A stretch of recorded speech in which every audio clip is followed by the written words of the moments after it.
नमस्कार, मेरा नाम डॉक्टर सुदत्त शिरोडकर है और आज मेरा सौभाग्य है कि मैं शतम जीवा में माताजी के साथ और डॉक्टर जीन्स के साथ ये एक बहुत ही महत्वपूर्ण विषय को आज हम लोग बातचीत करेंगे। आयुर्वेद में रसायन विधि ये बहुत श्रेष्ठतापूर्वक बताई गई है।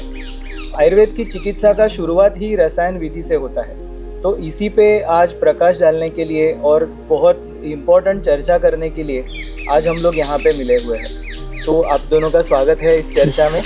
मेरा क्वेश्चन है डॉक्टर साहब, आयुर्वेद में जो ऑटो इम्यून डिसीज़ के बारे में बहुत सारे पेशेंट्स अपने पास आते हैं, सो इनको रसायन विधि किस तरीके से काम करता है और किस तरीके से उपयुक्त होता है? फर्स्ट ऑफ ऑल हमको पता चलना है क्या है रसायन। रसायन इसके मतलब यही नहीं है आदमी को मसल मैन बनने के लिए, वैसा नहीं है, जो उनका हेल्थी बनना है। तो अभी जो भी बीमारी हमारा कंसल्टेशन में आ रहा है, जो भी एक बिग ग्रुप ऑफ डिसीज़ उसको ऐसे पूरा करते हैं ऑटो इम्यून है। सो ऐसे वो पेशेंट भी ऐसा सोचेगा यही ऑटो इम्यून हो गया, क्या करेगा। लेकिन हमारा हिसाब से कई बीमारी को अच्छा सा इलाज है। सो इसको मतलब देखो, ज़्यादा देख रहे हैं थायराइड डिसीज़, उसको भी आयुर्वेद में अच्छा इलाज है, because we need to pluck it from the root. So इसको मूल कारण नहीं है पित्त दुष्टि। सो ये पित्त दोष अच्छा तरह से बिहेव नहीं कर रहे, सो इसका कारण नहीं है इम्प्रॉपर डाइट एंड रेजिमेंट, तो इससे अग्नि दुष्टि होता है। तो अग्नि दुष्टि होने के वजह से हमारा सिस्टम पूरा खराब होता है। हमारा एक एक टिश्यू एक एक इंडिविजुअल है, ऐसे मान के चलना है हम। तो उसी एक टिश्यू को हम दवाई देने के वजह से, उनको क्लेंसिंग करने के वजह से, अच्छा सा नॉलेज एक टिश्यू को देने के वजह से ये ऑटो इम्यून बीमारी खत्म हो जाएगा। तो इसीलिए पहले हम शोधन चिकित्सा से द्वारा शरीर को पूरा क्लेंसिंग करने के बाद हमारा रसायन वगैरह चिकित्सा देने के वजह से वो बीमारी से मुक्ति हो जाएगा। तो खाना खा के जी सकता हूँ, दवाई के ऊपर नहीं। तो अंग्रेजी दवाई में ऐसा है, एक बीमार होते तो जिंदगी पूरा दवाई खा के जीना पड़ेगा। तो हमारा एम ऐसा नहीं है दवाई दे दो आदमी को छोड़ो, ऐसा नहीं। हम ऐसा सोचेंगे बिना दवाई से कैसे जी सकता हूँ, वो ये है।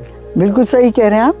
रही ऑटो इम्यून की बात, तो डॉक्टर साहब मेरा विचार तो ये है, जब डॉक्टर के पास एलोपैथिक चिकित्सकों के पास कोई चीज़ का निदान नहीं होता है तो ऑटो इम्यून नाम दे दिया जाता है। ऑटो इम्यून चाहे पेट का हो, अल्सरेटिव कोलाइटिस के पेशेंट्स को हमने देखा है बोलते हुए कि उनको ऑटो इम्यून है, आर्थराइटिस के पेशेंट्स को बोला हुआ है। तो एक ऑटो इम्यून सारी डिजीज़ के नाम पर ऑटो इम्यून बोल दिया है, तो ये तो थोड़ा सा भ्रामक है। और इसी नाम से सालों साल आजीवन, जैसे हमारे डॉक्टर ने बोला, स्टेरॉइड आदि पे पेशेंट्स को ले जाया जाता है। लेकिन हम शतम जीवा में हमारे डॉक्टर, हमारी पूरी टीम इसका जड़ से निदान करते हैं। हम नाड़ी का वो परीक्षण करके कि कौन सा दोष है, इस ऑटो इम्यून नाम को हम बीमारी को मानते ही नहीं है, हम निदान कर देते हैं उसका। और हुआ भी है, यहाँ पे ऐसा देखा है हम लोगों ने। ये बहुत बहुत बड़ा और बहुत इम्पोर्टेंट थॉट आपने बताया। जैसे कि हम लोग जब भी पढ़ते हैं आयुर्वेद, तो इसमें सत्व, मन, आत्मा, ये सारी चीजें भी आती है जी। तो इन सारों को भी आप जब भी पेशेंट को यहाँ पे देखते हैं तभी एड्रेस करते हैं? बिल्कुल करते हैं। देखिए, जैसा आपने कहा, ये एक तरह से आध्यात्मिक शब्दों का आपने प्रयोग किया है, एंड डेफिनेटली आयुर्वेदिक शास्त्र है। शास्त्र है तो वो उसी हिसाब से चलता भी है, शास्त्र के अनुसार। एंड हम पूरी ये जो आपने नेम किया सबको एड्रेस करते हैं। सो आयुर्वेद में जैसे कहा गया है कि समदोषः समाग्नि समधातु मलक्रिया प्रसन्न आत्मेन्द्रिय मनः स्वस्था इति अभिधीयते। तो शतम जीवा ये जो सेंटर है, ये स्वस्थ बनने के लिए और प्रसन्न आत्मा, मन और इंद्रिय का एक बहुत भाग्यशाली सेंटर है, ऐसे हम लोग कह सकते हैं जी। हम अपने मुख से नहीं कहेंगे, लेकिन ऐसा आप यहाँ से निकलते हुए पेशेंट्स के मुख से जरूर सुनेंगे, जो स्वस्थ होके प्रसन्न होके जा रहे हैं। हम लोग आज जो रसायन विधि की बात कर रहे हैं, तो आयुर्वेद में रसायन विधि से हम लोग जब भी टेक्स्ट पढ़ते हैं तभी ये पता चलता है कि आदमी 100 साल जिंदा रहता है, नव यौवन फिर से वो प्राप्त करता है। तो ऐसी चीज़ें सचमुच अभी भी इस ज़माने में भी अवेलेबल है, या इसका कोई इतिहास में प्रमाण मिला है क्या हम लोगों को? इतिहास में प्रमाण तो हमारे आयुर्वेद के शास्त्रों में है। कल्प योग मेंशन्ड है। आम का कल्प होता है, मट्ठे का कल्प होता है, दूध का कल्प होता है। ये विधिवत हमारे ससुर जी वैद्यनाथ के संस्थापक वैद्य पंडित रामनारायण शर्मा जी ने खुद दिए हैं इस तरह के कल्प, और उनसे पूर्ण रूप से लाभ भी हुआ है हर तरह के कल्प में। स्पेशली जब पेट के रोगों में तो मट्ठे का कल्प, बटर मिल्क जिसको अंग्रेजी में कहते हैं, छाछ, उसका कल्प तो पेट के रोगों का संपूर्ण निदान कर देता है। 40 दिन का कल्प होता है जिसपे मट्ठे पे रहना होता है, उसका एक अनुपात लिया जाता है और संग में उसके औषधि दी जाती है। इस तरह जो आप जीवन के लिए कह रहे हैं कि लंबा जीवन जीने के लिए, तो च्यवन ऋषि तो हैं ही एक बहुत बड़ा उदाहरण। सब लोग जानते हैं कि च्यवन ऋषि, उनके नाम से ही तो च्यवनप्राश बनाए, जिसमें 54 से ऊपर संख्या में औषधि पड़ती है। हमें राइट डॉक्टर? yes. उतनी औषधियाँ उसमें पड़ती हैं, और फिर वो मंथन करके उसका बहुत एक टीडियस लंबा प्रोसेस है जिससे वो बनता है। इसी तरह जो अब एक और कल्प हमारे पास, हमें कहना चाहिए एक ईश्वर से ही प्राप्त मानेंगे उसको, क्योंकि एक संत जो 185 साल जिए थे। हमारे पास पुस्तक है, प्रमाण है, हम प्रमाण के साथ ही बात कर रहे हैं। आप इसका चाहे कर लीजिएगा, कि इसको पुष्टिकरण कर लीजिएगा, आपको मिलेगा। वो एक संत थे, तपसी महाराज उनका नाम था। उन्होंने 3 बार शरीर का कायाकल्प किया था, और जिस औषधि से किया था, हम लोग उस औषधि को कल्प औषधि बोलते हैं। उसका एक बनाने का भी बड़ा प्रोलॉन्ग्ड विधान है। वो वर्ष में 1 बार बन सकती है, एक पर्टिकुलर वृक्ष में बन सकती है, और उसको 48 घंटे तक एक ऊपला होता है जो काउडंग बोलते हैं जिसको, लेकिन स्वतः सूखा हुआ जो कंडा होता है उसको उपला बोलते हैं, उसी की आंच में पकती है। बहुत धीमी धीमी आंच से 48 घंटे पकती है, और उसमें असंख्य औषधियाँ डाली जाती हैं। उस विधान से वो औषधि बनती है। फिर उसका सेवन विधान भी उतना ही प्रोलॉन्ग्ड है। कम से कम 90 दिन का समय चाहिए, 90 days. You have to retire in to a dark room, जहाँ की सूर्य की किरण भी जिसमें ना आए, और सिर्फ गौ का, देसी गौ, वेद लक्षणा गौ का दूध और औषधि के साथ उस दवाई को दिया जाता है, और संपूर्ण रूप से rejuvenation of the entire sales comes into place. जहाँ तक कि आपके सफ़ेद बाल काले हो जाएंगे, आपके नए नख आ जाएंगे, नेत्र ज्योति और तीव्र हो जाएगी, और यौवन पूर्ण शरीर हो जाएगा। अच्छा, बहुत ही बढ़िया आपने इस बात पे प्रकाश डाला। जब भी मैं आज सुबह यहाँ पे शतम जीवा का एक जैसे राउंड लगा रहा था, तो ये सारे फोटोज़ और इसका जो लिखित प्रमाण है और टेक्सचुअल मटेरियल है, वो आपके शतम जीवा में फ्रेम करके लगाया हुआ है। और बहुत ही गौरवशाली और अभिमान लगने वाली चीज़ है कि ये चीज़ें अभी भी प्रैक्टिस हो रही है, और ये प्रैक्टिस होने के बाद उसके लाभ लोगों को मिल रहे हैं। लेकिन एक छोटा सा सवाल यहाँ पे ये है कि हर कोई व्यक्ति 90 डेज या इतना समय गुजार नहीं सकता है, क्योंकि ये जो चिकित्सा है वो प्रैक्टिकली भी होनी चाहिए। सो मेरा सवाल डॉक्टर साहब से होगा कि ऐसे सिचुएशंस में हम लोग क्या कर सकते हैं प्रैक्टिकली। हम लोग किसी को ये रसायन विधि देना है या इसी तरीके का कोई दूसरा विधि देना है, तो हम लोग कैसे करेंगे इसको? पहले तो ऐसा करना है, शोधन क्रिया करने के बाद, पूर्ण रूप से पंचकर्म चिकित्सा करने के बाद उनको शरीर को माला से दूर करके धातु पुष्टि का और रसायन चिकित्सा का शुरुआत करना है। तो 90 days is the best time to do, but you know that the people cannot stay for such a long time. So in that case we will cut shorted that to 45 days, because you know स्नेहपान के time चाहिए, और स्वेदन क्रिया के चाहिए, फिर शोधन को चाहिए, फिर रसायन के टाइम चाहिए। तो we need to calculate, because it's depend upon अग्नि बला, दोष बला, रोग बला, रोगी बला, सत्वम, सात्म्यम, अनिलम. We need to calculate all those things. Then we need to decide for a person. So आपके कहने के मुताबिक 45 डेज में भी ऐसे रसायन प्रयोग हम लोग यहाँ पे कर सकता हूँ। और एक चीज बहुत अच्छी आपने अभी कही कि आयुर्वेद जो है ये रोग की परीक्षा न करते हुए रुग्ण को इम्पोर्टेंस देता है। सो कस्टमाइजेशन ऑफ ट्रीटमेंट और customisation of for that particular patient, it is very important. Because that is why Ayurveda में कई प्रकार का दवाई है। So in case of fever we will suddenly what we'll do, paracetamol when it comes to the modern medicine, that is prescribed for all people. But when it comes to Ayurveda, jara, you know that how much time we need to learn that first jara nidana. So जोरा we are getting more medicine, काढ़ा का रूप में, अरिष्टा का रूप में, चूर्ण है, टैबलेट है. सो वातज ज्वरम, पित्तज ज्वरम, कफज ज्वरम, सन्निपातजम, संततम, सततम. So it's going like that. Right. So we need to correlate each disease, which is a dosha bala. So it's a permutation combination. So by the nadi, and we will understand. So with that हम calculate करेंगे which dosha का बल ज़्यादा है, उसी हिसाब से हम दवाई देना पड़ेगा और थेरेपी भी देना पड़ेगा.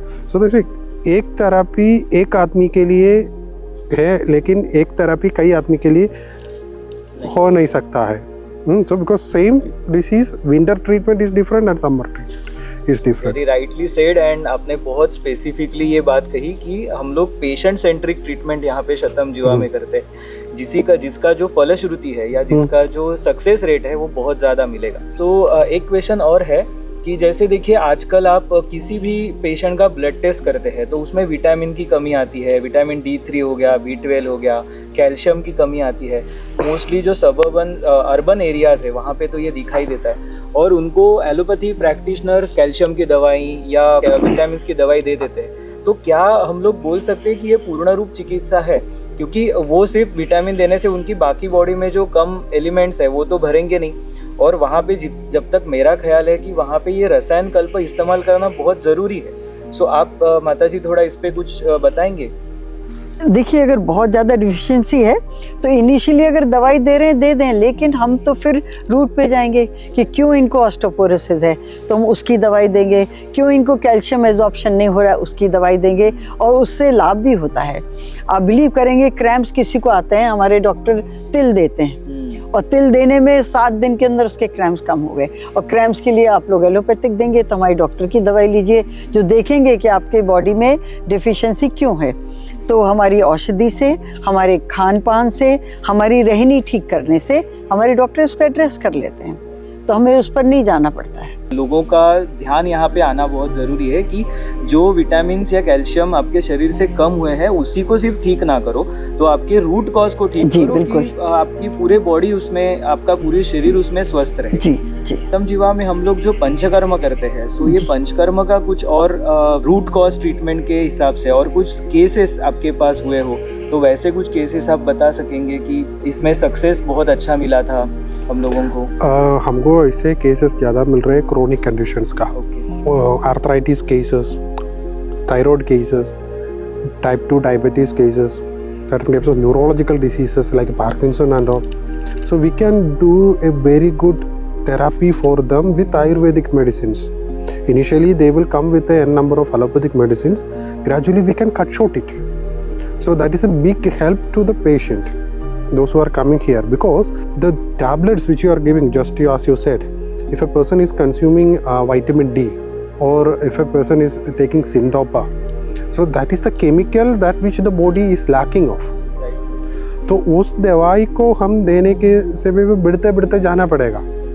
So up to 4 tablets or 5 tablets per day or every 2 hours a person is taking Syndopa. You imagine how the situation is. So उनका मानसिक स्थिति also will come down. Okay, that happens. So we need to give some medication to secrete, because there is a connection between each tissue that is lost. That is why the many diseases are coming. Communication ठीक नहीं है ना, तो उसको circulation सही करके, वो सही करने के लिए दवाई देना है, घृत के रूप में देना है और कुछ काढ़ा के रूप में देना है, तो उसको सर्कुलेशन बढ़ जाएगा ताकि वहाँ पे सेक्रेशन हो जाएगा. सो बॉडी खुद सेक्रेट करेगा. So if the best example is if you giving food to a guy 24/7, he will not work. But if you give a job to him, he will work and he will earn. So that mentality is there for our tissues, for our cells. So in that way we need to approach and we can heal the patient, not in the support. हमारे doctor साहब का कहने का तात्पर्य है कि जो चीज़ नहीं बन रही है शरीर में, किस कारण से नहीं बन रही है उस कारण पे जाएं और उस कारण को ठीक करने की औषधि दें कि स्वतः ही विटामिन डी बनने लगे, बी बनने लगे, ऊपर तौर से ना लेना पड़े.